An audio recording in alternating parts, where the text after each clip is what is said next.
Hello dear students, कैसे हैं आप सब। आज की वीडियो में हम बात करने वाले हैं बिजनेस स्टडीज़ के प्रैक्टिकल एग्जामिनेशन की, यानी कि जो वाइवा होता है और प्रैक्टिकल होता है वो किस बेसिस पे होता है, किस टाइप के क्वेश्चंस पूछे जाते हैं और कैसे प्रिपरेशन करनी चाहिए। तो सबसे पहली चीज़ आपके स्क्रीन पे आपको दिख रहा होगा division of marks in case of practical examination of business studies. तो बिजनेस स्टडीज़ का जो प्रैक्टिकल एग्जामिनेशन है उसमें जो मार्क्स का डिवीजन है वो आपका किस बेसिस पे होता है। अगर आपने चैनल को सब्सक्राइब नहीं किया है तो चैनल को सब्सक्राइब करिए, वीडियो को लाइक करिए, अपने फ्रेंड्स के साथ भी शेयर करिएगा। So as you can see on your screens कि यहाँ पे जो डिवीजन है उसमें लिखा हुआ है कि इनिशिएटिव, कोऑपरेटिवनेस एंड पार्टिसिपेशन के 2 मार्क्स। इसका मतलब सिंपल सा है कि आपसे जब क्वेश्चंस पूछे जाते हैं, अगर सपोज आपको ग्रुप में बैठाया गया है 2 और 3 स्टूडेंट्स के, तो आपका वहाँ पे पार्टिसिपेशन क्या है, आप कितना एक्टिवली आंसर्स दे रहे हैं, कितनी एक्टिवनेस दिखा रहे हैं, उसके बेसिस पे 2 marks. Then creativity in presentation, जो भी आपने फाइल बनाई है या कुछ भी अगर आपको बोला गया एग्जामिनर के द्वारा कि आपको ये चीज़ बतानी है या किस टाइप का क्वेश्चन है, तो उसमें जो आप क्रिएटिविटी शो करते हैं उसके 2 मार्क्स।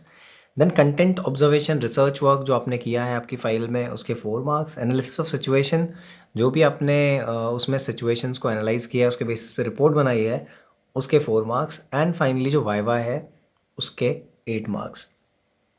अब आखिर वाइवा में कैसे क्वेश्चंस पूछे जाते हैं और कैसे प्रिपेयर करना चाहिए। सबसे पहली चीज़ ये कि आपको लगभग हर चैप्टर जो है आपका उसका कॉन्सेप्ट आपको पता होना चाहिए।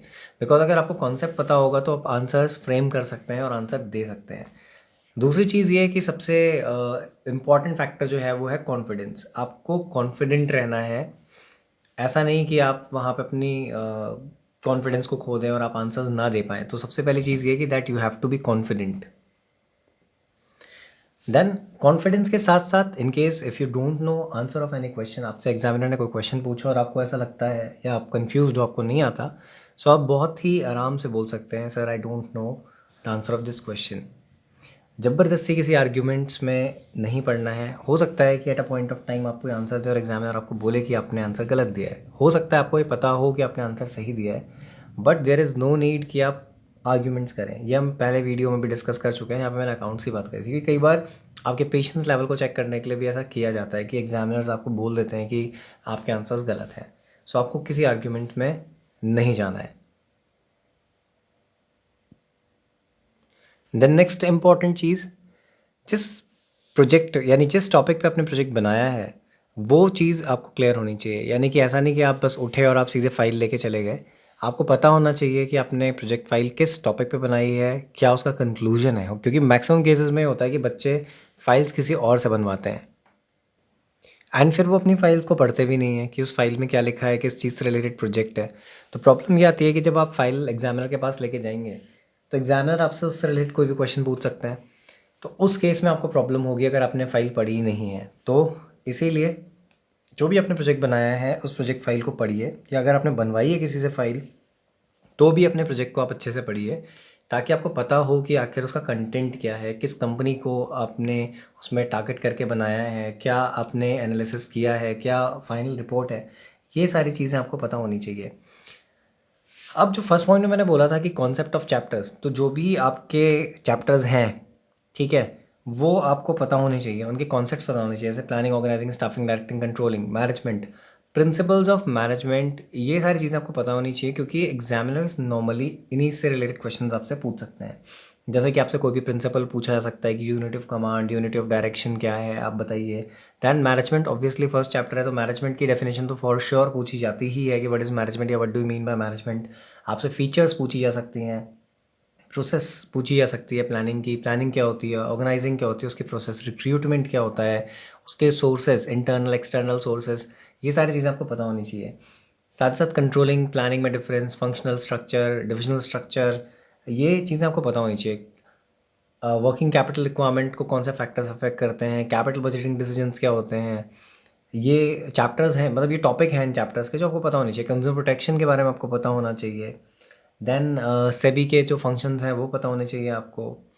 ये सारे कॉन्सेप्ट्स हैं, यानी ये टॉपिक्स जो हैं, चैप्टर्स हैं, ये आपको चीज़ें पता होनी चाहिए सो दैट अगर आपको ये चीज़ें पता होंगी तो आप इजीली अपने वाइवा को मतलब हैंडल कर लोगे, क्रैक कर लोगे बढ़िया तरीके से और सारे आंसर्स भी दे दोगे। तो ऑब्वियसली जब आप सारे आंसर्स देंगे तो आपको मार्क्स भी अकॉर्डिंगली अच्छे ही मिलेंगे। अब बात कर लेते हैं प्रोजेक्ट जो आपने बनाया। इन केस सपोज़ अगर आपने मार्केटिंग मैनेजमेंट को चूज़ किया और उस पे आपने प्रोजेक्ट बनाया, तो फॉर श्योर कोई ना कोई प्रोडक्ट आप चूज़ करोगे। अब वो प्रोडक्ट किस टाइप का है, इमेजिनरी प्रोडक्ट है या कोई प्रोडक्ट आपने मार्केट से ही पिक किया है, तो उस बेसिस पे बहुत सारे क्वेश्चंस बन सकते हैं। जैसे कि आपसे पूछा जा सकता है कि आपका जो प्रोडक्ट है उसका नेम क्या है, ठीक है, आपने वो नाम क्यों चूज़ किया, ये भी पूछा जा सकता है। आपकी टैगलाइन क्या है प्रोडक्ट की, देन आपके प्रोडक्ट का लोगो क्या है, इन्फॉर्मेशन आपने क्या दी है लेबल के ऊपर, पैकेजिंग में आप किस टाइप से कर रहे हैं, प्राइमरी सेकेंडरी पैकेजिंग है या ट्रांसपोर्टेशन में आप कैसे उसको करेंगे, आपकी ब्रांड नेम जो है वो किस बेसिस पे आपने सेलेक्ट करी, feature of good brand name क्या होती है, प्राइस आपका किस बेसिस पे आपने उसकी प्राइसिंग करी है, आपकी सेलिंग स्ट्रेटेजी क्या है, ठीक है, देन आप कौन सा लेवल चैनल यूज़ करने वाले हो मार्केटिंग के लिए।